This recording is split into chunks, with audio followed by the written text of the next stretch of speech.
네, 귀한 찬송 하나님께 같이 영광 돌려드렸습니다. 오늘 맥주 감사 주일에 같이 나눌 말씀은 사도행전 2장 1절로 4절 말씀입니다.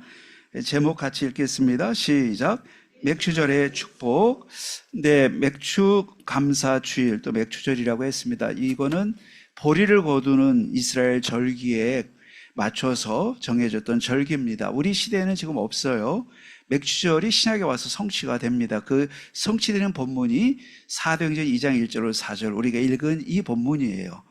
그래서 사실은 예수님께서 택하신 제자들이 나를 따라오너라 내가 너희로 사람 낳는 어부 되게 하리라 약속을 붙잡고 따라왔지만 실제로 그 역할을 도무지 못했어요. 늘 실수하고 무너지고 심지어 나중에는 모른다고 하고 도망치기도 했던 것이 제자들인데, 그런 삶을 완전히 청산하는 계기가 왔는데 그게 바로 사도행전 2장 1절로 4절 다음부터 그 일이 일어났어요. 곧 오순절, 맥주절이 왔을 때 비로소 제자들은 예수님이 신약성경 마태, 마가, 누가, 요한복음에 말씀하셨던 그 삶을 살기 시작했어요. 그러니까 이 오순절 이전과 이후로 갈라져요. 우리 운명을 바꾸는 건 물론 유월절, 예수 그리스도의 갈보리 십자가에서 우리 운명이 바뀌지만 우리 삶이 언제 바뀌냐 했더니 오순절 이후로 삶이 진짜로 바뀌었어요.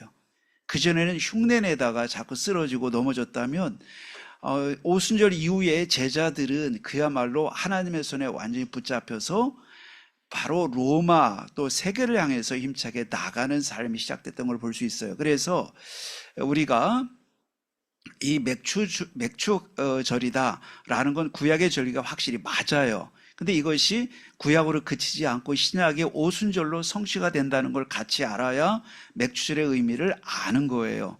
그래서 우린 신약과 구약에 있는 것은 이제 구약 시대 끝났기 때문에 없는 거고 신약 시대 것만 지켜야 된다라고 유튜브에 잘못된 신학을 한 사람들이 그렇게 해가지고 여러 가지 구약의 율례와 이런 것들에 대해 무시하는 사람들이 있는데, 그거는 신학이 없어서 그래요. 우리의 신학에 따르면 구약과 신약은 한 권의 책이지 두 권의 책이 아니에요. 한 권의 책인 이유는 하나의 주제로 구약과 신약으로 나눠져 있을 뿐이지 하나의 주제가 흘러가요. 그것을 뭐라고 하냐, 신약과 구약을 연결하는 원리를 언약이라고 해요. 그래서 하나님의 언약, 인간이 타락하고 멸망하게 됐을 때 구원의 길을 약속하셔서 이걸 언약이라고 해요. 그래서 누구든지 하나님의 약속, 그것도 약속이란 말은 promise라고 하는데 영어로 promise라고 하지 않고 covenant라고 해요. 왜냐하면 일반적으로 우리가 하는 약속은 깨지기도 하고 지켜지기도 하고 안 지켜지기도 하기 때문에 우리는 하나님의 약속을 그냥 약속이라는 말로 안 해요, 잘. 왜냐하면 약속하면 어떤 사람은 깨치기도 잘하기 때문에 약속이라는 단어가 굉장히 약한 단어예요. 깨질 수도 있다는 게 전제되니까 오히려 우리 하나님께서 우리에게 언약이라고 해서 이거는 깨질 수 없는 약속이에요. 심지어 우리가 일방적으로 깨뜨려도 깨뜨린 우리를 붙들고 결국 약속을 이뤄내신 분이 하나님이세요. 언약은 그래서 깨지거나 실패할 수 있는 게 아니에요. 우리는 넘어지고 자빠지더라도 우리에게 하신 그 약속과 언약은 절대로 이루신다, 이 뜻이에요. 그래서 하나님께서 이스라엘 백성들에게 이렇게 신약과 구약을 통해서 언약을 주셨어요.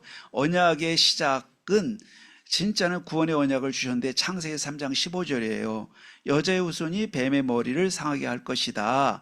뱀은 그 발 뒤꿈치를 물게 될 것이고 여자의 후손과 뱀의 후손이 대대로 싸울 것을 얘기하고 있는데, 여러분, 그래서 우리가 이 사단의 역사를 예수 그리스도가 오셔서 완전히 머리를 박살내고 크러쉬했어요. 으깬다, 이 뜻이에요. 그래서 아주 완전히 세력을 뭐라고 했죠? 결정타를 먹이는 거예요. 이 결정타를 먹여서 꼼짝 못하게 하는 거예요. 그 사단은 지금 힘을 잃었어요. 우리가 사실 결박하는 게 사실은 아니고 예수님이 갈보리에서 결박을 시켜버렸어요. 우린 그 권세를 활용해서 우리를 속이는 사단은 이미 결박된 사단은 떠나갈지어다. 우리가 결박하는 건 아니고 예수님이 꽁꽁 묶어놨어요. 이게 성경적으로 바르게 이해해요. 어쨌든 이렇게 해서 이 구약과 신약은 아주 뗄래야 뗄 수 없는 손등과 손바닥 같은 관계이기 때문에 구약에 맥주절이 있었다더라가 아니고 이스라엘 역사더라가 아니고 이거 신약이 어떻게 성취되는지를 봐야만 성경을 안 거지요. 그래서 이 맥주절은 신약에 와서 오순절, 유월절 지나고 쉬운 번째 되는 오순절, 5마디, 열을 5개에서 오순이에요. 초순, 중순, 하순 하잖아요. 1일부터 10일까지 초순, 11일부터 20일까지 중순, 21일부터 30일까지 하순하고 그렇게 말하는데, 순이라는 건 열흘을 마디로 해서 그 마디를 가리키는데, 바로 오순이니까 50일 지난 날, 그게 오순절인데, 그때 하나님께서 이 오순절에 축복을 주신 거예요. 구원받은 성도에게 하나님께서는 구원받고 살아가야 되기 때문에 살아가는 데 필요한 모든 힘과 능력을 공급하는 게 오순절이에요. 하나님이 얼마나 과학적이고 합리적이신지, 하나님 우리를 구원해 놓게 알아서 살아가라 이런 법이 없어요. 우리 사람은 당신 내 도와줬으니 다부터 알아서 해 이런 거 있는데, 하나님은 단 한순간도 너희들 알아서 살아봐라 하는 적이 없는데, 우리는 어디에 익숙하냐면 알아서 살아가는데 그냥 너무 익숙해요. 그래 하나님과 뭐가 안 맞게 돼 있어요. 우리 조금만 틈나면 내가 알아서 할게요, 이게 있어요. 우리 아이들을 키우는 엄마 아빠들 보면 3살, 4살, 5살 된 애들이 차를 타려고 갔는데 이제 차가 이렇게 버스를 타려면 어린아이가 올라가기 힘드니까 아기를 걸어가다가 딱 안고 탔더니 얘가 활처럼 휘면서요 발악을 하는 거예요. 그러니까 도저히 얘를 이길 수가 없어요. 그러니까 방법은 하나밖에 없어요. 왜 나를 안 하냐는 거죠. 내가 내 발로 갈 건데 엄마 생각도 모르고, 얘는 얘 나름대로 생각이 있으니까 엄마하고 나는 절대 안 맞아, 나 내 마음대로 하게 둬, 이거잖아요. 그래서 결국은 차가 막 가야 되는데 다시 내려와서 얘 발로 걸어서 올라가는 거예요. 그렇지 않으면 가는 내내 우는 걸 알기 때문에 부모도 어쩔 수 없어요. 이게 우리들의 체질이에요. 그게 뭐 이상한 아이들의 행동이라고요? 안 그래요. 김 집사님이 그렇고요, 박 집사님이 그렇고요, 우리 체질이요 얼마나 버티는지. 오순절 필요 없어, 이제 좀 내 뜻대로 살게 내비둬, 이게 우리들의 모습이에요. 광야 백성의 모습이고, 이걸 뭐라고 하냐면 야생마라고 해요. 야생마는요 엄청 좋은 조건을 갖고 있는 말들이거든요. 근데 이 조련사들이 원형 훈련장에 끌어다가 길들일 때 발악을 합니다. 그냥 뭐 버티기가 아니고 발악을 해요. 발작을 하고요. 절대로 안 맞는 거예요. 이게 우리들이에요. 이스라엘 백성을 40년간 길들이려고 하셨는데 이스라엘 백성은 40년 동안 발작하다가 끝났어요. 야생마로 끝난 게 이스라엘 역사예요. 슬프지만 그 중에 아주 극소수만 길들이기에 딱 해서 어디 정복하죠? 가나안을 정복하는 거예요. 여러분, 우리가 세상을 이길 힘은 없지만 하나님의 뜻을 버틸 힘은 엄청나게 강해가지고요, 하나님 뜻 아닌 걸 행하는 데는요 세상을 몇 개라도 없앨 수 있는 힘이 우리 속에 있어요. 무서운 게 있어요, 우리 속에. 근데 뭐가 없냐? 순종하려면 0도 안 돼요. 그러니까 하나님과 안 맞는 거예요. 그래서 하나님께서 이거를 이기는 길이 하나 있는데, 유월절을 주신 우리를 구원해 놓으시고, 두 번째는 하나님의 뜻을 따라 살아가고 하나님의 인도를 따라서 아멘하고 갈 수 있도록 주신 게 있는데, 그게 오순절의 축복이에요. 오순절 성령이 임하자 제자들이 언제 그랬냐는 듯이 한순간도 기도하지 못했던 제자들이요 시간을 정해서 기도하기 시작했어요. 한번 생각해 보시죠. 만약에 우리 신앙이 교회를 열심히 다니지만, 이스라엘 백성 40년씩 교회를 다니지만 이스라엘 백성들처럼 발작하듯이 조금만 건드려도 못 견디고 목말라 힘들어 왜 여기 왔냐, 이게 이스라엘이거든요. 일이 끝난다면 가장 불행한 거예요. 근데 이스라엘이 그랬어요. 이스라엘이 2000년 동안 못 깨닫고 있어요. 유대인들이 그럼 좀 철이 들었나? 제가 요즘 조사해보고 보니까 철이 하나도 안 들어있어요. 2000년이 돼도 안 바뀌어요. 이게 인간이에요. 그러니 여러분, 내가 오순절의 은혜를 받는다는 건 기적이에요. 또 나에게 은혜 주셔가지고 교회를 살리고 집안을 살리고 내 직장을 살리고 학교를 살리고 세계를 살리고 237 나라 5천 종족을 살린다는 건요, 그런 기적이 없어요. 그런데 하나님이 여러분과 저에게 그 은혜로 부른 줄 믿습니다. 이게 오순절의 축복은요, 그러니까 구원받은 게 하늘 땅만큼 큰 은혜지만 오순절에 축복받은 거죠. 거기에다가 그냥 차고 넘치도록 부어준 은혜가 오순절의 은혜인데, 오늘 이 맥주절 곧 오순절의 축복이 우리에게 넘치게 되기를 기원합니다. 자, 그래서 이스라엘 백성들을 이렇게 축복하셔서 신약과 구약이 연결이 된다는 말씀을 드렸고요. 그래서 하나님이 이스라엘 백성들에게 꼭 기억할 게 있어요. 1년에 3번은 꼭 따로 드려야 된다는 거예요. 이스라엘 백성은 제사를 얼마나 많이 드렸냐면요, 이 안식일마다 드렸어요. 안식일마다 드려가지고 철저히 드렸고요. 죄를 지면 속죄 제사를 따로 드리고요. 그리고 상번제라고 해서 제사장을 통해서 매일매일 아침 저녁으로 제사 드렸거든요. 그것도 넘치는데 거기다가 뭐가 부족한지 하나님이 절기를 지키는데, 그때는 2,000km, 3,000km 떨어져서 저 2억 마리 땅에 떨어져도 직장과 직업을 모두 중단하고 한 달, 2달, 3달을 걸려서라도 예루살렘에 와서 제사를 드려야 언약 백성이라고 인정할 수 있느니라 그랬던 거예요. 만약 안 하면 어떻게 되냐? 이스라엘 백성 아니라는 거예요. 이렇게 3번을 하니까 1년 내내 예배하다 끝나는 민족이 이스라엘이었어요, 정통으로 따지면. 그러면 우리가 질문이 생기는 거예요. 저도 여러분들 생길 수 있는 질문이 뭐냐면, 그러면 안식일과 그렇게 많은 제사를 지내는데 제사가 부족해서 다시 이렇게 시간을 많이 들이고 물질을 많이 들여야 되는 맥추절, 유월절, 수장절을 일부러 드리게 하는 이유가 뭡니까? 물을 수가 있잖아요. 여러분도 그렇게 오늘 나오실 수 있어요.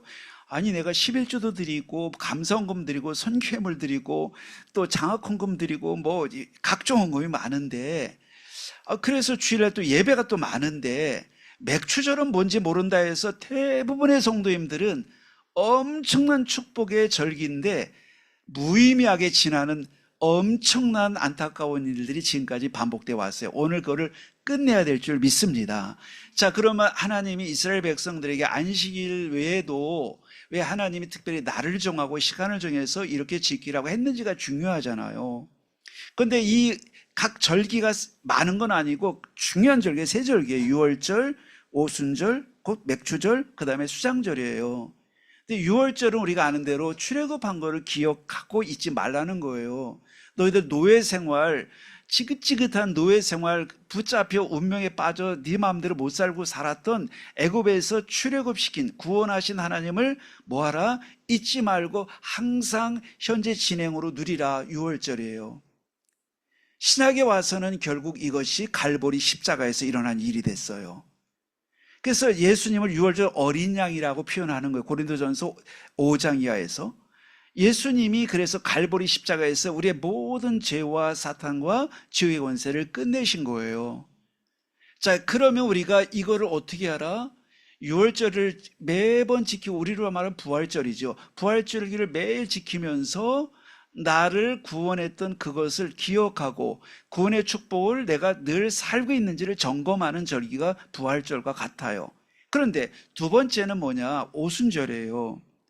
이 맥추절인데 이스라엘 백성을 구원해 놓으시고 하나님이 그 다음 어떻게 했어요? 이스라엘 백성을 보호하고 인도해 가세요. 그래서 광야로 끌어냈는데 광야는 불가능한 거예요. 절대 불가능이라는 단어 우리가 쓰는데 절대 불가능해요, 진짜로. 그래서 성지순례 가는 분들이 실험을 해본대요. 사막에 난 광야길을 쭉 냉방차를 타고 달리다가 중앙에 딱 세워놓고 걸어본다는 거예요. 근데 정말 몇 분 걸을 수가 없대요. 너무 뜨거우니까. 근데 거기 갈 것도 없어요. 제가 태국을 갔는데, 여러분 태국 가셨을 때 봤을 텐데 태국이 얼마나 뜨거운지 여름에 가니까. 태국을 가서 이제 강의를 하고 시간 남을 때 큰 사찰 스님을 만나러 갔어요. 근데 거기 주차를 하고 가는데 건물과 건물 사이에 거리가 있으니까 걸어가는데 못 가겠어요. 얼마나 뜨거운지. 진짜로. 근데 광야는 더 했겠죠. 근데 거기를 40년을 산다는 건 일단 불가능한 건데 40년을 살았어요. 어떻게 했을까요? 그래서 시편 기자는 고백하기를 이렇게 했어요. 밤에 달도 상하지 못하고 낮에 해도 우리를 해하지 못한다, 이렇게 표현했어요. 결국 하나님 뭐가 되신다? 우리의 여호와는 나의 그늘이 되어 주신다고 그랬어요. 결국 이건 어떤 방식으로 했는지, 그래서 구름기둥과 불기둥으로 표현했는데 밤에 추위를 막아주고 낮에 더위를 막아주셨다는 뜻인데, 하나님이 어떻게 해요? 너희 주무시도 졸지도 아니하시고 24시간 이스라엘을 지킨다라고 했어요. 자, 이렇게 해서 이스라엘 백성들이 광야를 가도록 하신 게 오순절 맥추절의 뜻이고, 가나안 땅에 들어가서 그들이 그냥 살 수 없어요. 만나가 딱 그치면서 농사 짓기 시작하는데, 농사 짓고 처음 결실을 거두고 나서 그 감격을, 첫 곡식 첫 열매를 드리면서 지켰던 절기가 맥추절이에요. 하나님이 우리를 구원했는데 이제 우리가, 하나님이 우리를 먹이시고 인도하시고 보호하심을 감사한다, 이 뜻이에요. 그럼 신약에서 뭐로 이어질까요? 오순절로 이어지는데, 구원받은 것 가지고는 결국 세상을 살아낼 수가 없어요. 구원받았다는데 왜 저 모양이야 라고 말을 듣는 이유는 하나가 있는데, 그 성도의 오순절이 비어 있어서 그래요. 구원받았다면서요, 목사가 저 모양이야. 아마도 그 목사 아니면 오순절이 비어 있는지도 몰라요. 구원받았다면서 장로의 저 모양이라 한다면 그분은 구원을 받은지 모르지만, 천국 가는지 모르지만 오순절이 없어요. 왜냐하면 우리는 천하장사라도요, 뭐 옛날에 우리 시대 이만기 씨가 천하장사, 강호동이 천하장사였는데, 천하장사도 힘이 엄청 센데요, 세 끼 굶으면요 죽겠다고 하는 거예요. 그 큰 덩치가요, 큰 덩치 뜯어먹으면서 한 열흘씩 견뎌도 되지 않아 더 배고파요. 우리는 계속해서 구원을 받아놨지만 오순절이 없이는 절대 신앙생활이 안 돼요. 그러니까 역할을 할 수가 없는 거예요. 하나님 자녀가 맞아요, 여러분. 아무리 부족하고 실수하고 넘어지고 심지어 죄를 져도 하나님 자녀가 맞는데, 그런데 뭐를 못한다? 하나님의 자녀의 꼴, 역할은 못하는 거예요. 왜 그러냐? 오순절이 비어있어 그래요. 제자들을 보세요. 제자들이 예수님의 얼마나 바짝 따라갔어요. 예수님 나 옆에 나 수제자야 그러면서요, 예수 우편에 나는, 좌편에 누구를 세워달라고 부모까지 등장해서 했는데 그래도 소용없어요. 예수님 옆에 아무리 붙어 있었던 제자들 다 도망쳤어요. 소용없어요. 왜? 오순절이 없으면요, 누구하고 친하다, 목사님하고 친하다, 열심히 다녔다, 그 다음에 나는 봉사 많이 했다, 나는 진짜 교회를 많이 생각한다, 아무 영향가가 없어요. 좋은 말이지만 실제로 아무 유익이 없어요. 왜냐하면 오순절이 와야 돼요. 그랬던 제자들이 오순절 성령 임하고 나니까요, 제자들이 완전히 바뀌었어요. 그래서 오순절 성령이 임하셨는데, 예수님이 이걸 아시고 부활 승천하시기 전에, 예수님이 제자들 모아놓고 뭐라고 말씀하셨냐면은, 나 이제 올라간다, 너희들 기다려, 어디 가지 말고 예루살렘에 기다려, 몇 날이 못 되어서 아버지께서 약속해 주신 걸 너에게 줄 거야, 보혜사 오직 성령이 임하시면 권능을 받고 땅까지 내 증인 될 거야 라고 했어요. 예수님이 제자들에게 왜 인격을 고치라, 성격을 고치라, 너 너무 급해, 너 너무 게을러, 이런 말씀 한 말씀도 안 하시고 왜 한마디만 했을까요? 그게 소용없어요. 게을러도 못하지만 부지런하다고 되는 것도 아니에요. 근데 부지런히 성령 충만과 헷갈릴 수가 있어요. 그게 제일 무서운 거예요. 그래, 부지런하고 열심히 하는 사람들이 진짜 치명적으로 실수할 가능성이 커요. 왜냐? 그걸 성령으로, 역사로 알 수가 있기 때문에. 그건 다 오해예요. 성령 충만 받아서 부지런한 거하고 체질이 부지런한 건 하늘 땅 차이잖아요. 그래서 예수님께서, 야 베드로, 너 너무 급해가 실수 많으니까 좀 천천히 해, 안 하고요, 오직 성령. 야고보, 요한이 얼마나 성질이 급한지 베드로보다 더 악독할 정도로 급해서 자기들 성미 안 맞으면 다 없애버릴까요? 죽여버릴까요? 했던 사람들이 야고보, 요한이에요. 그런데 이상하죠. 예수님 취미가, 예수님이 가장 사랑하는 제자가 베드로, 야고보, 요한이에요. 근데 그 뭐 성품을 사랑한 건 아니겠죠. 근데 그 사람들에게도, 야 너 그런 사고방식 갖고 내 제자에서는 안 돼, 이런 말씀 안 하셨어요. 고치라는 말 입 뻥끗도 안 하시고 한 말이 오직 성령. 야고보, 오직 성령. 오순절 이랬던 거예요. 따라합시다. 오직 성령. 우리에게 다르게 필요한 건 목사님하고 가까이 지내는 데 좋은 일이에요. 가까우게 영향가 있는 건 보증하는 건 아니에요. 좋은 일일 수 있어요. 같이 포럼하고 나누니까 좋은 영향, 그런 의미에서는 좋은 거지만 그래도 결국 내게 역사가 나는 것은 그것은 도구일 뿐이고 진짜 다이렉트로 누가 성령이 나를 터치하고 건드려줘야 돼요. 그렇지만 우리는 아무것도 아니라 제자들이 증명하잖아요. 근데 그날 제자들이 오순절 성령이 임하실 때 제자들은 드디어 옛날과 달라져가지고요. 사람들이 못 알아봤어요. 아니, 이 베드로 아니냐. 근데 베드로는 이미 달라져 있었어요. 다른 이로서는 구원받을 수 없나니 천하 사람 중에 구원받은 다른 이름을 주신 일이 없다고 하면서 법정에 가서도 담대하고 감옥 가서도 담대해졌어요. 베드로가 소녀의 그 추궁에도 두려워해서 떨었던 사람인데 이제는 서서히 뻔한 재판정 앞에서도 두려워하지 않고 했었는데 이게 인격 변화라고 할 수 있어요? 아니에요. 인격의 변화는 그렇게 오지 않아요. 서서히 세월에 걸쳐서 오랜 세월에 걸쳐서 오는 거예요. 그건 인격 변화가 아니고 오순절이 임한 줄 믿습니다.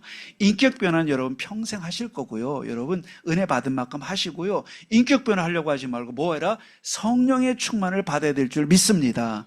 우리가 구원받기 위해 노력이 필요 없었듯이 오직 그리스도 이름 믿고 영접할 때 우리가 해방됐던 것처럼 이제 우리가 구원받은 성도가 살아가는데 필요한 건 인격 변화가 아니에요. 그럼 인격 변화 하지 말라? 아니요, 해야 돼요. 성화를 해야 돼요. 그러나 성화가 너무 중요한 거 맞고 꼭 해야 되지만 진짜 그걸 가능하게 하는 것은 오순절에 성령이 임할 때 가능해지는 거예요. 그래서 우리는 하나님 아버지 내 힘도 능으로 나는 고칠 수가 없습니다. 오순절 마가 다락방에 임했던 그 성령의 역사가 내 영혼과 육신과 삶에 임하게 달라고 기도를 날마다 하잖아요. 그게 오순절이에요. 여러분 나에게 지금 무엇이 필요한지를 점검하면서 좀 이런 의미의 오순절이 내게 정말 있었나 질문해 봐야 되겠죠. 네, 6월절은 있었지만 이스라엘 백성들의 오순절의 축복은 없었어요. 있었지만 그걸 못 누렸어요. 그들은 그래서 수장절까지 못 갔어요. 그래서 그들은 홍해를 이 요단강을 건너지 못하고 여리고 정복을 못하고 다 끝났어요. 바로 우리가 이제는 하나님이 여러분과 저에게 수장절은 뭐냐라고 하면은 수장절은 이제는 열매를 거두는 건데요. 열매를 거두는데 그건 연 끝에 와요.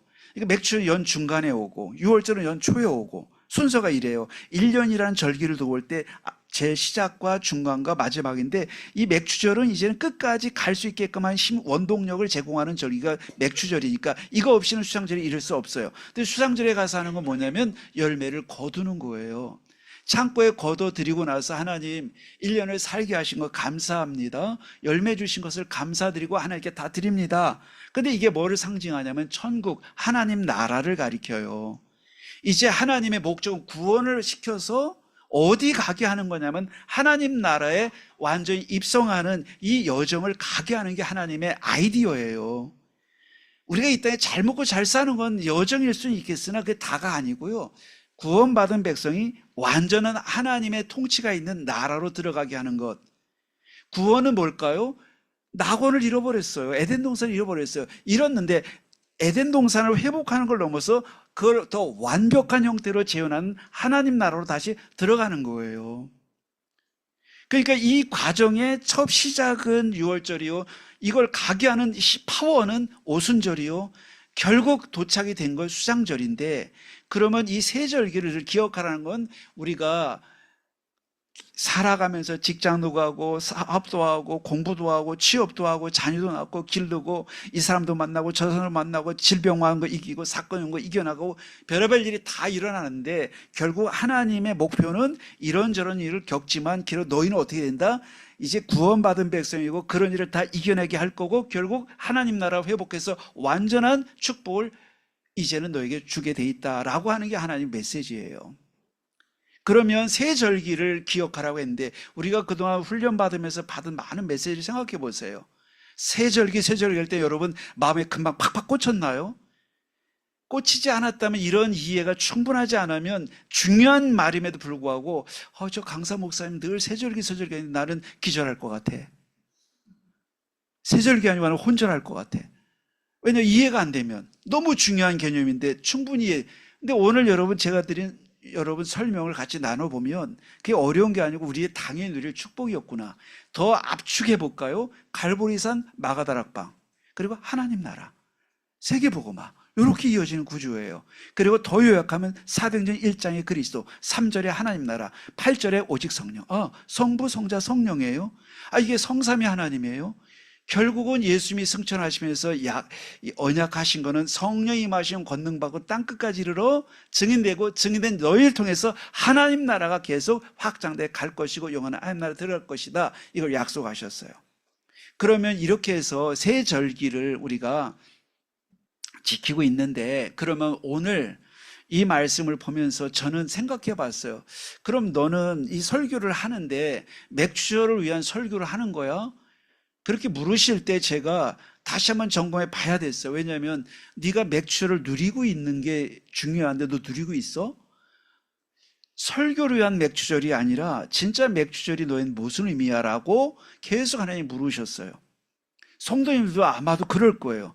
내가 이 맥주절을 지키고 더군다나 봉투를 줘가지고 부담스럽게 헌금까지 하게 하는가? 에라 모르겠다. 그냥 10,000원 해버리자. 여러분, 어떤 성도는 더 많이 하고 어떤 성도는 아예 안 해. 왜냐하면 이해가 돼요. 마음속에 완화 있는데 어떻게 내 의미를 누가 하겠어요? 그렇잖아요. 일원을 해도 내 마음이 있어야 하는 건데 절기라고 하면서 봉투를 막 나눠주니까 뭐야 이거는 패스. 저는 이해할 수 있어요. 안 하셔도 이해해요.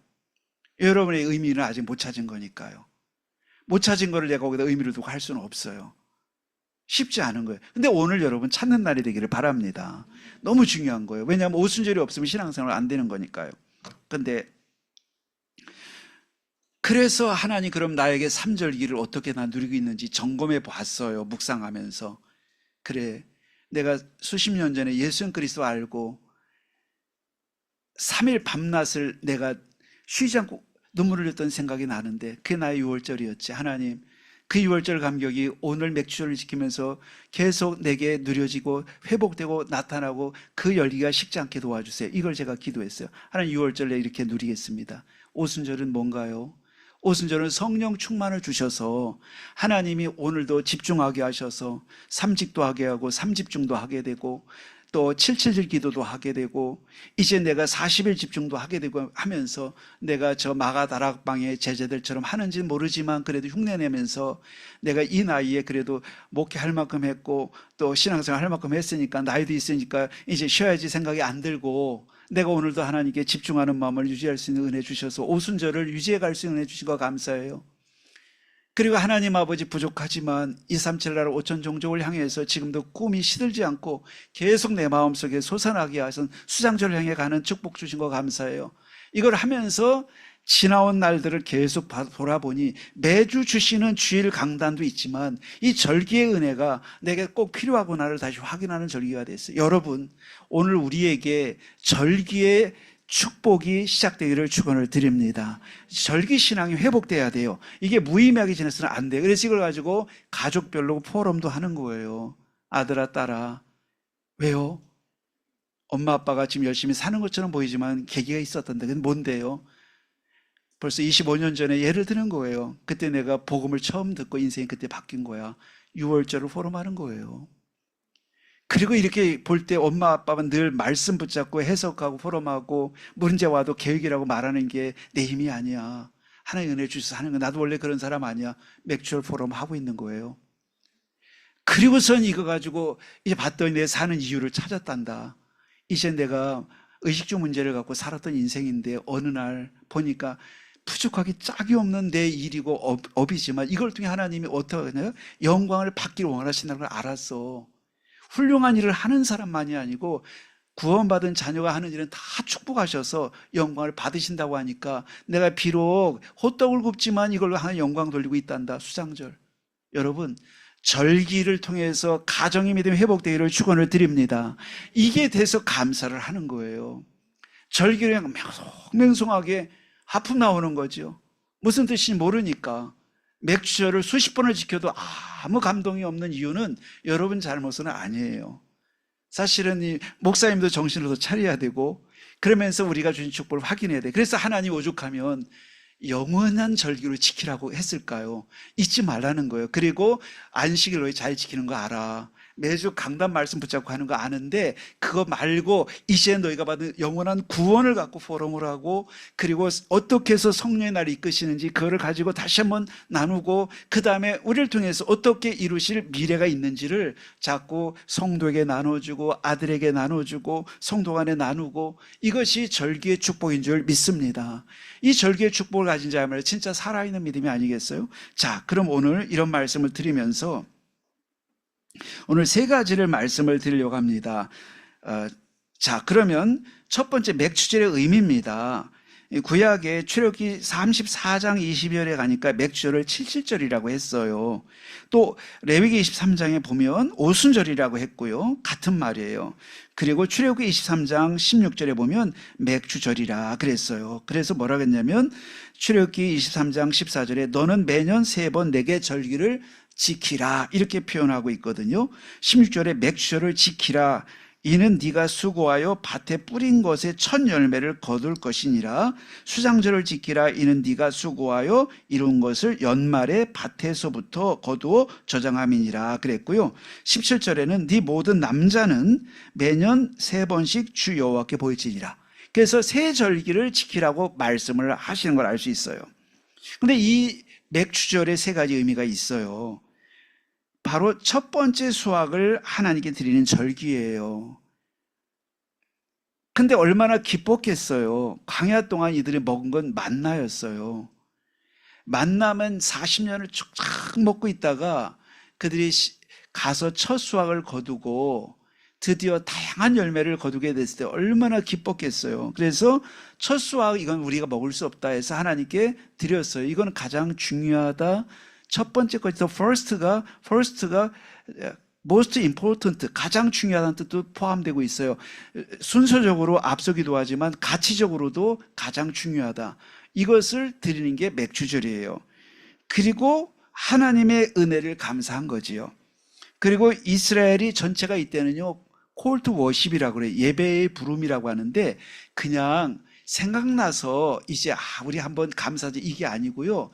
이 맥추절의 주체는요 사람이 아니에요. 하나님이세요. 하나님이 어떻게 콜링하는 거예요. 김 집사 어서 와. 이 집사 어서 와. 김군 어서 와. 이양 어서 와. 너 이리 와라 해서 하나님이 한 사람 한 사람 카운트하고 불러서 콜링을 해서 하나님이 직접 인바이테이션, 그러니까 한마디로 말하면 초청장을 보내서 모여진 사람들만 드리는 게 절기였어요. 이걸 그래서 회중이라고 해서 회자가 뭐지요? 그냥 미팅한다는 뜻이 아니고 불러서 모인 사람들의 뜻이에요. 따라합시다. 하나님이 나를 친히 직접 부르신 것이다. 그러니 하나님과 나는 직접 맞닿아 있는 신분이에요. 1000명 중에 한 명이 아니고 10,000명 중에 한 명이 절대 아니야. 하나님이 아주 친한 사람을 개인적으로 방문해서 초청장을 주면 꼭 와줘. 꼭 와주기 바래. 너를 위한 내 잔치를 준비해 놨어. 이렇게 해서 부른 게 우리들이에요. 그러므로 예배 나올 때 우리는 어떻게 와요? 감사와 감격과 설렘과 기대를 갖고 나오는 것이 원래 맞는 거지요. 시편 기자는 왕궁에 들어감 같이 하라고 했어요. 그러니까 우리가 예배할 때는 왕궁에 들어간 거예요. 왜냐하면 나 개인의 초청장을 받고 가는 거니까 여럿이 이제 알아서 와, 올 사람 다 와, 이거 절대 아니에요. 올 사람 알아서 와, 이것이 아니고 하나님이 직접 두들겨서 찾아와 주신 거예요. 그래서 나 결혼식인데 꼭 와주면 좋겠어요. 내 칠순잔치인데 오시면 좋겠어요. 우리 집들이 하는데 꼭 당신은 모시고 싶어요. 이렇게 받은 게 절기란 말이에요. 그러니 우리가 이미 예배와 절기에 와 있다는 자체가 하나님의 큰 은혜를 받은 사람임을 믿으시기를 바랍니다. 오늘 이것이 우리가 기억해야 돼요. 그래서 하나님의 은혜를 감사하고 이스라엘 백성들이 이때 하나님 앞에 부름받고 모인 절기가 맥추절이었던 거예요. 그래서 우리는 사실상은 이런 거를 보면서 하나님의 이 맥추절을 주심으로써 구원받은 성도의 삶을 이제는 능력을 갖고 살아가라고 능력 주겠다고 부른 게 맥주절이에요. 오늘 그러므로 우리가 성령 충만을 받아야 될 줄 믿습니다. 오늘 우리가 3집중을 하는 게 뭐지요? 아침에는 우주를 정복하는 힘을 놓고 기도하자. 낮에는 세계를 정복하는 힘을 놓고 기도하자. 밤에는 미래를 정복하는 힘을 놓고 기도하자. 아멘 하시기 바랍니다. 왜냐하면 저는 이거 할 때 뭐 그런 게 있어 라고 생각이 안 들고요. 참 감사한 생각이 뭐냐면, 하나님, 나는 꿈도 꿀 수 없는 메시지고, 하나님, 나는 그런 생각 해본 적도 없는데 전도자를 통해서 또 하나님의 오직 성령 뭐 이렇게 말씀하시니까 내 수준도 취미도 아닌데 하나님이 내 생각의 뚜껑을 열어가지고 우주를 향해서, 세계를 향해서, 미래를 향해서 갈 수 있는 이유를 알려주신 주님을 감사합니다. 그런 마음으로 하니까 이게 너무 좋은 거예요. 노래가 돼요. 하나님 아버지, 나는 우주는커녕 내 발 앞에도 정복할 수 없는 조그만 존재인데 우주를 정복하는 힘을 주신다니 감사합니다. 하나님 아버지, 나는 오늘 하루하루 먹고 사는 게 문제인 사람인데 세계를 정복한다고요? 어쨌든 감사합니다. 하나님 아버지, 나는 오늘도 내가 불안한데 미래를 살리는 힘을 주신다고요? 감사합니다. 이렇게 되기를 축원을 드립니다. 하나님이 이거를 삼집중이라고 해요. 이럴 때 우리 안에 뭐가 쓴다? 망대가 쓴다 그래요. 그 하나님의 망대, 이거를 뭐라 하냐? 보좌의 망대라고 해요. 같이 할까요? 보좌의 망대. 자, 이 말씀을 다시 한번 확인하고 싶은데요. 저 만리장성을 제가 2번, 3번 갔다 왔어요. 갈 때마다 감동받고요. 또 가고 싶어요. 왜냐하면 역사가 보이니까요. 그래서 저는 어느 도시에 가든지 제일 가면 어디 음식점 가거나 아니면 좋은 데 구경 가자는 얘기 않고 박물관을 가려고 해요. 항상 그래요. 왜냐하면 그 역사를 보고 싶어서. 그래서 이렇게 과정이 있었구나를. 그래서 만리장성을 가면 왜 좋으냐면 역사가 보이니까요. 그런데 거기에 가보면 만리장성의 산 꼭대기에 신비하게 큰 돌들을 세웠는데 산이 험하잖아요. 어떻게 큰 돌들을 수천 킬로에 걸쳐서 이렇게 성을 쌓는지 지금도 신비한 거예요. 그 생각이 들 때마다 숙연해지고요. 또 하나는 거기다 망노가 있어요. 망대가 있어요. 그렇게 성을 쌓고 중간중간에 망대를 세워놨어요. 적군이 오는 걸 막기 위해서. 그거는 뭐냐면 만리장성의 망대라고 해요. 근데 우리 그게 필요한 게 아니고요. 따라합시다. 보좌의 망대. 절대 무너지지 않을 망대가 어디 있다? 북경에 있는 게 아니고 내 가슴 속에 생기는 거예요. 여러분 승리할 줄 믿습니다. 오늘 여러분과 저는 이 맥주절을 지키면서 여러분과 제 안에 절대 무너지지 않을, 내가 세운 망대가 아니고 하나님이 내 안에 들어와 세워주시는 망대가 여러분 제 것 될 줄 믿습니다. 그러니까 내가 세운 건 무너지지만 하나님이 세운 건 무너지지 않아요. 주는 그리스도시요 살아계신 하나님의 아들이십니다 그랬는데 반석이라고 했어요. 이 반석이 어디 들어와요? 내 마음속에, 영혼 속에 들어오는 것이에요. 맥주절은요. 무너질 수 없어요. 근데 우리가 할 일은 하나예요. 하나님 아버지, 나에게 그 망대 약속한 거 있잖아요. 약속하셨으니 내게 허락해 주세요. 이것만 하면 되는 거예요. 우리는 그냥 요구하면 기복인데 하나님이 약속한 걸 붙잡고 하는 건 완전한 믿음이에요. 따라합시다. 내 소원을 말하면 기복이 되기 쉽지만 약속을 붙잡고 기도하면 1000% 믿음이다. 여러분, 우리는 이렇게 똑같이 구하는 것 같이 보여도 하나님의 망대가 내 안에 서게 해주세요. 이 기도는 하나님이 너무 기뻐하시고 이루어 주실 줄 믿습니다. 여러분이 무너지지 않으면 어떻게 될까요? 직장생활, 가정생활에 뭐가 온다? 하나님이 변화를 시작해 주시는 거예요. 직장은 변하지 않은데 내 마음이 바뀐 거예요. 이게 엄청난 거예요. 남편은 안 바뀌는데 내가 바뀌니까 남편도 변화된 나를 보면서 바뀌는 거예요.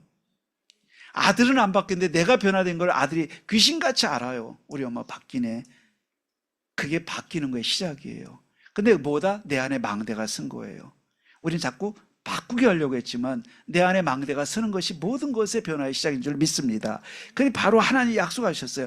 너희가 몇 날에 못 뛰면 아버지 약속한 것을 너에게 주실 거야. 그러니 떠나지 말고 약속을 기다려라. 따라합시다. 기다리라. 근데 이들이 어떻게 기다렸느냐가 중요하잖아요. 약속을 붙잡은 제자들이, 그들이 어떻게 했냐면 진짜 붙잡고는 마가의 집에 다락에 올라간 거예요. 그 마가 다락방이라고 하잖아요. 거기 숨듯이 해가지고 그들이 열흘 동안 기도했잖아요. 이게 중요해요. 그래서 우리가 맥추절의 축복을 실제로 내 것으로 내 안에 망대가 서고 실제로 모든 문제를 이겨나가는 망대가 서서 능력 있게 살아가는 길은요 딱 하나다. 그게 뭐다? 약속을 붙잡고 집중하는 거예요. 오늘 맥추절이 시작되기를 바랍니다. 오늘 그러므로 붙잡은 말씀을 가지고 우리가 계속 붙잡고 집중하는, 붙잡고 우리가 삼집중, 아침, 점심, 낮에 우리가 집중하고 계속할 때 우리 안에 망대가 설 줄로 믿습니다. 자, 그래서 오늘 맥추절의 첫 번째는 맥추절의 의미를 말씀드렸는데 우리 안에 망대를 세우는 것이 맥추절의 가장 근본적 의미입니다. 뭘 통해서? 집중을 통해서 우리 안에 망대를 세우라입니다. 두 번째입니다. 신약에 와서 오순절이 임한 건데요. 이 맥추절의 두 번째 의미, 신약에는 오순절로 나타난 거예요. 두 번째 의미가 이거예요. 그런데 오늘 이 말씀드린 것처럼 오순절 이전의 제자들은 뭘 했냐면은 열흘 동안 집중으로 기도하기 시작했어요. 열흘 동안 기도했는데 어느 순간에 지금 불같은 성령, 바락 같은 성령이 마가다락방에 각 사람이 임하기 시작했어요. 그러니까 한 사람 한 사람이 다 그냥 어중이 떠중이 모인 게 아니고 한 사람 한 사람이 다 저마다의 은혜가 보이기 시작한 거예요. 이것보다 큰 게 없어요. 그러니까 한 사람 한 사람이 다 은혜를 받게 된 거예요. 각 사람 위에. 이들이 한 것은 뭐냐면 열흘 동안 약속을 붙잡고 집중한 거예요. 그랬더니 그들에게 오순절날이 이름에 하나님의 성령이 다 같이 모였더니 호련히 하늘로부터 급하고 강한 바람 같은 소리가 있어 그들이 앉은 온 집에 가득하여 마치 불의 혀처럼 갈라지는 것들이 그들에게 보여 각 사람의 하나씩 임하여 있더니 성령의 다 충만을 받았더라 그랬어요. 이게 모든 것에 변화를 가져왔어요. 맥추절은요, 맥추절 전과 후는 달라지는 거거든요. 내 인생에 하나 6월절은 왔는지, 내 인생에 맥추절은 왔는지 한번 점검해 보면 좋을 것 같아요. 그래서 이 제자들이 했던 것이 뭔가 봤더니 하나님의 약속을 붙잡았는데 잘 들어보세요. 하나님의 약속을 요즘 우리 훈련의 메시지로 바꿔보면 보좌의 망대, 보좌의 여정, 보좌의 이정표라고 하는 거예요. 이게 뭐냐면은 사도행전 1장 1절부터 8절까지 예수님의 말씀하신 약속이 이걸 압축해서 보좌의 망대, 보좌의 여정, 보좌의 이정표라고 한 거예요. 그래서 요거를 제자들이 붙잡았는데 한마디로 오직 성령 임하신 권능받고 땅까지 증인된다는 약속을 꽉 붙잡았거든요. 이거를 붙잡고 이들이 마가다락방 가서 기도한 거를 보좌의 망대, 여정, 이정표라고 해요. 요거를 붙잡고 뭐로 이거를 누렸느냐면 기도로 누린 거예요. 아, 그래. 하나님 아버지, 내 사업장을 열고 결혼을 하고 또 자녀를 기르고 내가 여전도 회장을 하고 남전교 회장을 하고 또 직장 가서 사업을 지금 운영해 가야 되는데 그 사업장과 현장에 오순절의 능력이 임하게 해주세요. 그래서 내 힘으로 하지 않고 하나님 위에 주신 능력을 할 수 있게 해주세요 라고 할 때 여러분은 직장 속에서 뭐를 한 거죠? 보좌의 망대, 여정, 이정표를 갖고 누리고 있는 것과 똑같아요. 그러면 이렇게 해서 보좌라는 말을 쓴 건 아까 바로 눈에 보이는 만리장성의 망대가 있고 서울 남한산성의 망대가 있지만 그런 망대가 아니고 보좌의 망대는 하나님이 주신 망대라 이 뜻이고요. 예수님이 약속해 줬기 때문에 보좌의 망대라고 하고요. 이건 하늘의 망대, 우리 마음속에 있는 망대예요. 아, 알겠다. 모든 성마다 망대가 있듯이 내 안에 하나님 주신 망대가 쓰는데 이게 구체적으로는 사도행전 1장 1절로 8절 말씀이 거기에 그리스도 나라 성령 충만이 기록되어 있어요. 이것을 보좌의 망대 여정 이정표라고 해요. 아, 그럼 우리가 다 알고 있던 말이네. 그렇습니다. 그게 예수님이 주시고 가셨다라고 하는 거예요.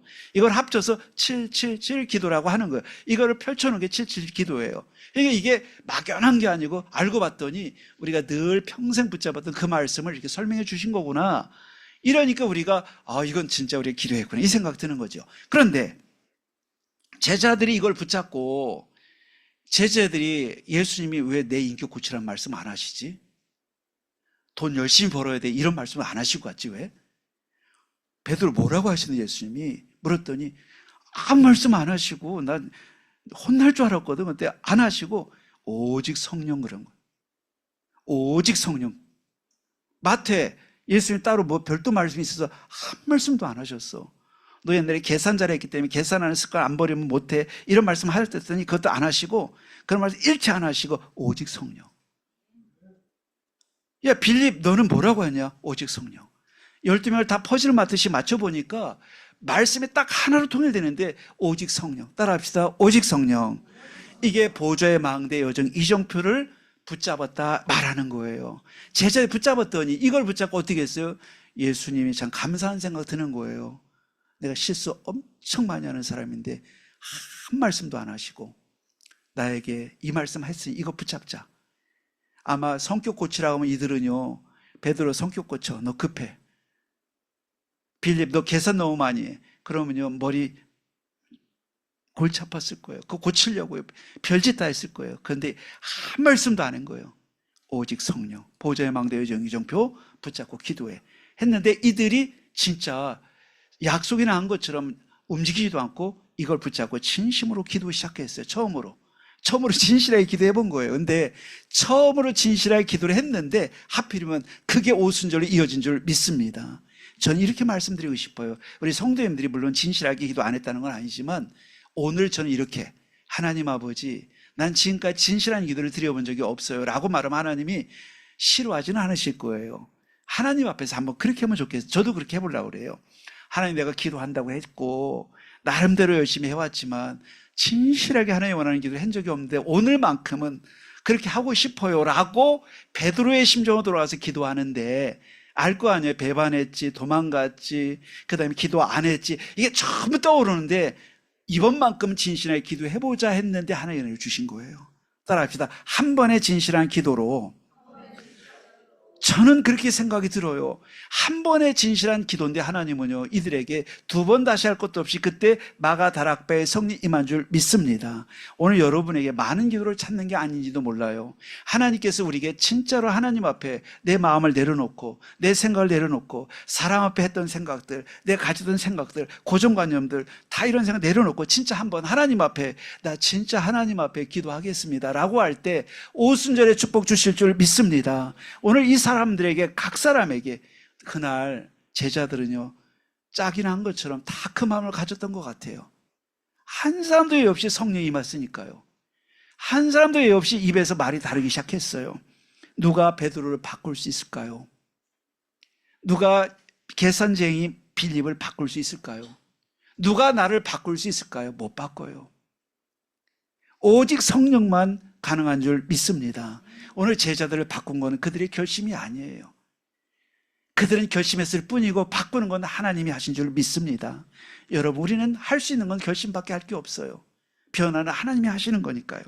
그들이 각자의 성령 임할 때 성령 임해서 그들을 바꾼 걸 뭐라고 한다? 요즘 용어로 바꾸면 25라고 하는 거예요. 내가 바꿨다면 내가 바꾼 거지만 하나님이 바꾼 거예요. 따라합시다. 하나님이 나를 바꾸신다. 이래서 소망이에요. 하나님 나는 아무리 몸부림쳐도 나를 바꿀 수 없는 걸 내가 알아요. 알지. 원래 그게 맞아. 너 잘 봤어. 너 절대 못 고치고 못 바꿔. 그런데 하나님은 나를 바꾸신다고 하는 거예요. 이거를 24라고 안 하고 25라고 한 거는 하나님의 시간이니까. 따라합시다. 하나님의 시간이다. 오늘 기도하는 성도님들에게 하나님의 시간이 임할 줄 믿습니다. 하나님의 시간을 뭐라고 하냐? 여러분 시계를 차고 계시는데 이거를 크로노스라고 해요. 물리적으로 측정할 수 있는 시간이에요. 60초 1분, 60분 1시간, 24시간 하루. 이걸 크로노스라고 해요. 연대기적 시간이에요. 물리적 시간이에요. 그런데 하나님의 시간은요 카이로스라고 해요. 따라합시다. 카이로스. 카이로스는 우리가 측정하는 게 아니고 하나님이 절대 능력으로 다가오시는 건데 오늘 내가 집중하는 동안에 24로 집중은 내 몫이지만 25의 카이로스는 하나님이 주는 건 줄 믿습니다. 오늘 우리가 한번 솔직하게 서는 것이 중요하다고 생각해요. 저는 가만히 생각해 봤을 때 12사도가 이때 진실하지 않았을까 생각해 봤어요. 왜냐하면 예수님도 안 계시지. 한 거 들어왔던 3년 동안 한 게 아무것도 없지. 예수님 안 계시지. 진작에 예수님이 딱 하나만 부탁하고 하셨지. 내가 벼르기도 낯짝이겠지. 하나님 나 진짜로 기도할 줄 모르는데 기도할 수 있게 도와주시고 내가 어떻게 기도할지 모르는데 내 마음을 열어주시고 약속은 붙잡을게요. 아마 이렇게 기도하지 않았겠어요? 기도 못하던 사람이 갑자기 기도 잘할 리는 없고. 그런데 하나님께서 그들이 열흘 동안 집중으로 기도했다는데 도대체 무슨 기도를 했을까? 제자들이 무슨 기도할 줄 잘할 줄 아는 사람도 아니잖아요. 지나온 과거를 보세요. 도망치고 1분도 안 떤 사람들이 열흘 동안 무슨 기도할 내용이 많아가지고 그게 집중으로 기도했을까? 아마도 진실한 기도의 시간을 가졌을 거라고 생각이 들어요. 하나님, 진짜로 내가 기도하고 싶어요. 근데 진짜 이 약속 그대로 성취되는 거 보고 싶어요. 아마 그날 이 사람들은 하나님의 은혜로 진실한 기도를 했고, 그리고 그 한 번의 진실한 기도가 카이로스의 시간으로 이어진 줄 믿습니다. 여러분, 우리는 진실한 기도 할 수 있어요. 내가 할 수 없다는 사실 인정하는 것이고, 내가 나를 바꿀 수 없음을 인정하는 것이고, 하나님 그런 나를 바꿀 수 있음을 또 인정하는 것이고, 하나님 시작하면 된다는 걸 인정하는 것이고, 그럴 때 하나님이 새로운 일을 시작한 줄 믿습니다. 여러분, 그래서 이 제자들은 25의 응답을 받은, 그러므로 바로 오순절의 맥추절의 두 번째 축복은 25의 응답을 받고 누리는 것입니다. 이렇게 해서 교회가 시작됐어요. 성령이 임하자 베드로가 드디어 각 나라 말로 외국어로 말하기 시작했는데 15개 나라 사람들이 왔다가 그 말을 듣고 막 은혜를 받은 거예요. 차차차차 설교를 잘한 게 아니에요. 보니까 여러분, 차차차차 갈 것들이 물론 많이 있어요. 점점점. 그런데 오순절에 성령이 임하니까 이들은 얼마나 받기 시작했는지, 어제 베드로가 아니었고 어제 빌립이 아닌 거예요. 왜냐하면 성령이 임하니까 나를 180도 바꿔요. 따라합시다. 성령이 역사하면 완전히 뒤바뀐다. 그래서 나중된 자 먼저 되고 먼저 된 자 나중되는 게 가능한 거예요. 세상은요, 짜진 질서를 따라가는데 영적 질서는 그렇지 않아요. 천하의 도둑놈인 사람이 어느 날 은혜를 받으니까 천하의 모든 사람을 영향을 미치는 전도자로 바뀌어요. 그게 존 뉴턴이라고 하는 사람이죠. 나 같은 죄인 살리신 주 은혜 놀라와.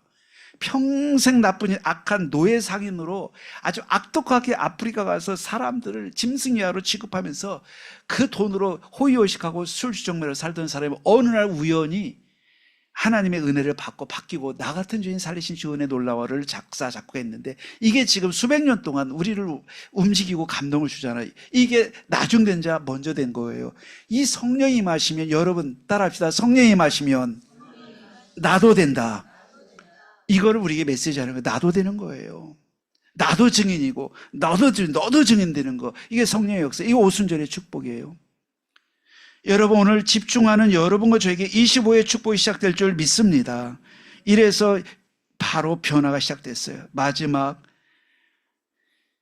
바로 우리는 세 번째는 매일이 맥주절이 되고 오순절이 되어야 한다, 그거예요. 매일이 맥주절이고 매일이 오순절입니다.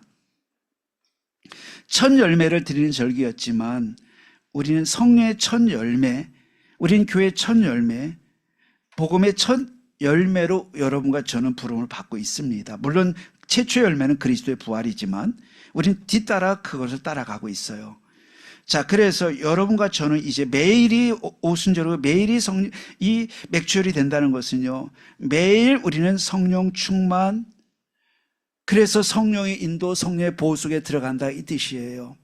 그러므로 맥주절을 우리가 매일 누린다는 것은 매일 매사 매시가 성령의 인도와 성령의 역사와 성령의 열매 속에 살아가게 되는 것을 뜻해요. 이게 우리의 약속된 축복이에요. 그것이 바울에게 약속된 게 아니고요. 그것이 전도자라는 누구 전도하는 저 유명 강사에게 약속된 게 아니고요. 따라할까요? 나에게 약속하셨다. 오늘 여러분 이 약속을 진짜로 믿고 기도하기를 바랍니다. 하나님 아버지, 전도자들은 저렇게 싱싱 다니면서 저렇게 전도했다고 간증하고 포럼하고 영향이 미치는데 저분들에게만 주신 건가요? 그러면 하나님, 노노노노노, 여러분 말씀드려. 아니. 너한테 한 거예요. 하나님이 여러분과 저를 이 시대의 최고의 증인으로 약속하시고 부른 걸 믿어야 될 줄 믿습니다. 오늘 하나님 아버지 성령 충만이 내 것이 되게 하시고 성령의 인도가 내 것이 되게 하시고 성령의 역사가 내 것이 되게 하여 주옵소서. 이 오순절은 할 게 하나밖에 없어요. 그러니까 기도하는 것이고 기다리는 것을 기도하면서 기다리는 거예요. 맥주는 하나밖에 없어요. 기다리면서 기도하는 겁니다. 그래서 성령 충만, 성령 열매, 성령 역사가 내 것임을 인정하고 기도 시작하는 거예요. 여러분과 저에게 그러면 어떤 일이 벌어질까요? 드디어 여러분, 우리가 24 집중하면서 있으면 두 번째 25에 하나님의 성령 역사 나타나는데, 이제 그것이 내 것이 되는 거예요. 내 것이 되면 어떤 일이 벌어지냐? 여러분, 이것을 우리는 이정표가 선다라고 얘기해요. 25는 여정이에요. 여러분, 가는 곳마다 성령 충만하고, 그러니까요, 가는 곳마다 문제가 아니고 축복이라고 해석이 되고, 사람 보면서 하나님 계획이 보이고, 문제를 보면서 하나님의 계획이 보이기 시작하잖아요.